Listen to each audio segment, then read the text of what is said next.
अस्सलाम वालेकुम जी, कैसे हैं सब।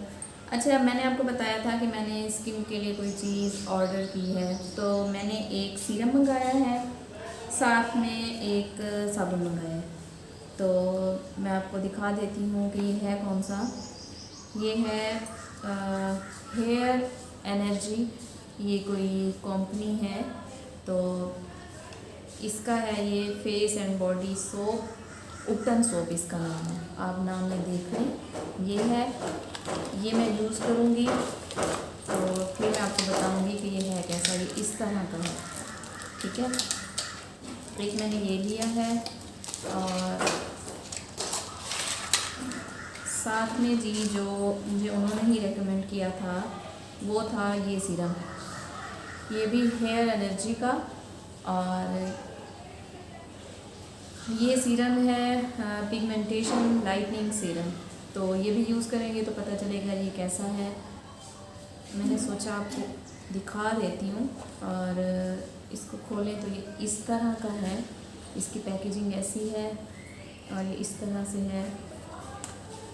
ये आज फर्स्ट डे है जो मैं यूज़ करूँगी, आई मीन रात को यूज़ करूँगी। तो आज ये आया है। अनबॉक्सिंग मैंने इसलिए नहीं की क्योंकि मेरी बड़ी बहन ने भी मंगाया था और मैंने भी मंगाया था, तो इस वजह से उन्होंने खोला और मेरे पास मेरी चीज़ें भेज दी। तो ये देखें, ये इस तरह का है,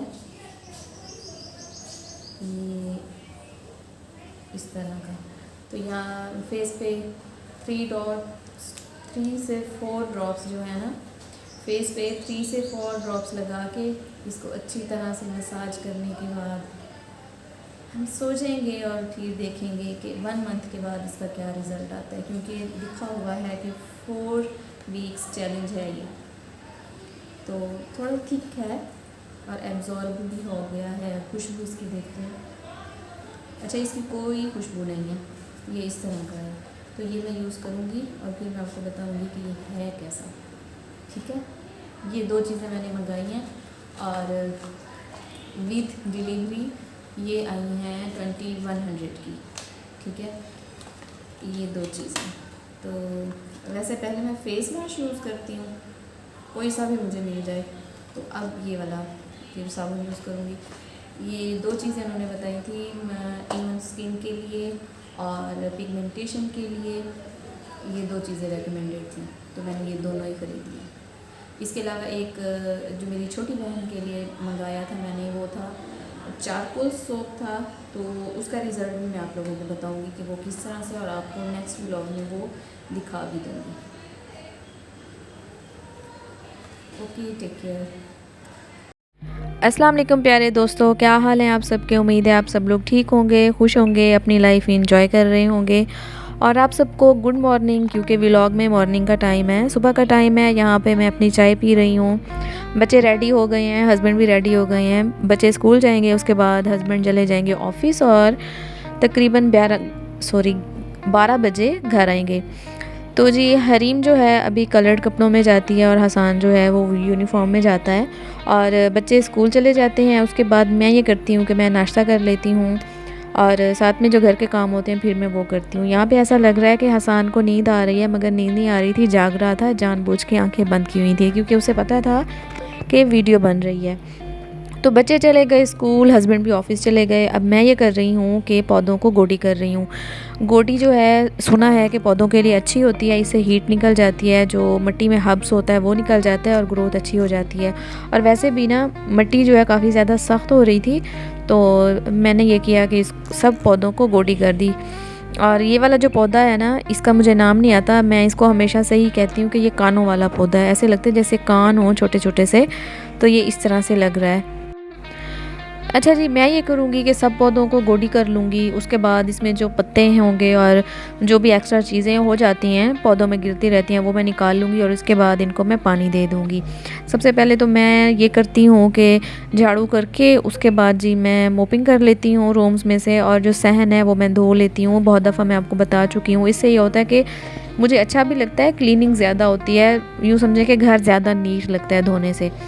तो ये है कि अच्छी तरह से गोडी हो जाएगी। छुरी मैंने यूज़ की है, वैसे इसके लिए ना जो टूल होता है वो और होता है, जो गांव में यूज़ करते हैं ना उसको रंबा बोलते हैं। जो सराइकी लोग होंगे वो समझ गए होंगे।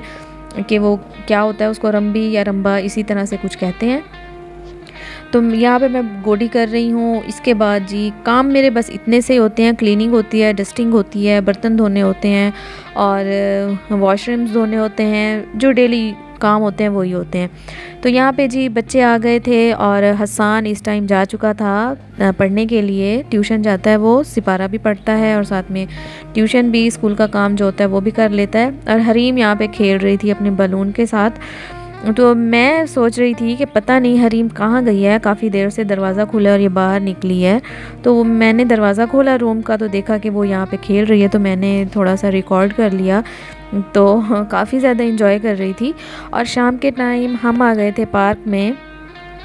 हम पार्क इसलिए आए थे कि मेरे हस्बैंड ने बच्चों से कहा हुआ था कि जिस दिन मैं ऑफ़िस से जल्दी आ जाऊंगा मैं आप लोगों को लेके बाहर जाऊंगा। और बच्चे जो है ना वो कभी भी बात नहीं भूलते, स्पेशली ऐसी बात जो कि उनकी फेवरेट हो कि हाँ जी हमने बाहर जाना है, घूमना है, तो उनको याद थी। और इनके पापा आ गए थे जल्दी ऑफ़िस से तकरीबन 4 बजे।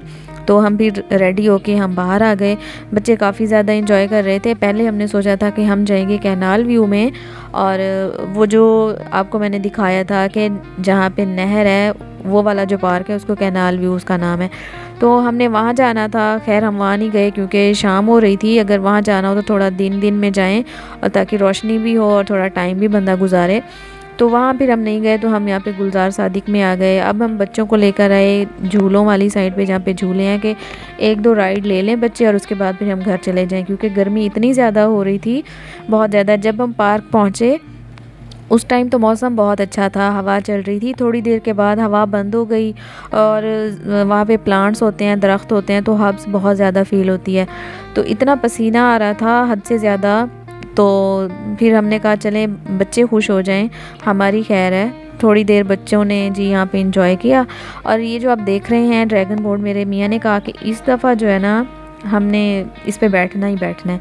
अच्छा मैंने पहले कहा कि नहीं मैं नहीं जाती, फिर उसके बाद जब हस्बैंड ने कहा तो मैंने कहा चलें चलते हैं। तो हम जी कौन कौन बैठे यहाँ पे, उसवा, वजाहत जो कि मेरे देवर के बच्चे हैं, और मेरी छोटी बहन, मैं और मेरे हस्बैंड। तो ये हुआ कि मेरा एक्सपीरियंस जो है कैसा रहा। बहुत पहले मैं बैठी थी इसमें, तब तो खैर मेरी शादी भी नहीं हुई थी और मैं शायद कॉलेज लाइफ में थी। तो वो तो खैर मुझे इतना ज़्यादा याद नहीं है कि मुझे डर लगा था या नहीं लगा था या कुछ कैसा फ़ील हुआ था। इस दफ़ा मुझे बहुत ज़्यादा डर लगा। जो एंड वाले 2 से 3 मिनट थे ना, वहाँ पे मेरी बस हो गई। उसके बाद हम आ गए घर और मैंने सोचा कि क्या बनाएं, और सीखें जो है ना मेरे हस्बैंड लाए थे, उनको शौक़ हो रहा था कि टिक्का बोटी बनाएंगे, कबाब बनाएंगे, ये बनाएंगे, वो बनाएंगे। तो मैंने कहा चले जी आप बनाएं, क्योंकि मैंने जो है ना खाली मैरिनेट करके देना था चिकन को, बाकी सारा काम मेरे हस्बैंड ने करना था। तो रेसिपी मैं आपको दे देती हूँ। इसके लिए हमें चाहिए अदरक लहसुन का पेस्ट, ज़ीरा, ड्राई ज़ीरा जो कि ड्राई रोस्ट किया हुआ है, और उसमें सूखा धनिया वो भी पिसा हुआ है। दोनों को मैं पीस के पाउडर इसका रखती हूँ और हर खाने में डालती हूँ, बहुत अच्छा टेस्ट होता है इसका। इसके बाद नमक, लाल मिर्च और शान का सीख कबाब मसाला। सीख कबाब मसाला मैं इसलिए यूज़ कर रही हूँ क्योंकि ये जो मसाला आया था ना, ये सीख कबाब बनाने के लिए आया था और मेरे पास तकरीबन आधा पैकेट पड़ा था। तो ये मसाले जो होते हैं ना, क्योंकि कम कम यूज़ होते हैं, डेली ये चीज़ें नहीं बनती, ज़्यादातर नहीं बनती, तो ये फिर ज़ाया हो जाता है। तो मैंने सोचा कि अब ये करते हैं कि टिक्का मसाला यूज़ करने के बजाय ये डाल देती हूँ, इसका टेस्ट भी अच्छा है। शान के वैसे जितने मसाले भी हैं ना, सबका टेस्ट बहुत अच्छा होता है, मुझे ऐसा लगता है। और अगर आपको भी ऐसा लगता है तो ज़रूर बताइएगा। और जो नेशनल के हैं उसका टेस्ट मुझे बिल्कुल भी नहीं पसंद। तो जी दही भी मैंने डाला है इसमें, और जो मसाले मैंने आपको बताए हैं वो डाले हैं। सिंपली इसको हम मिक्स करेंगे और इसमें चिकन डाल देंगे।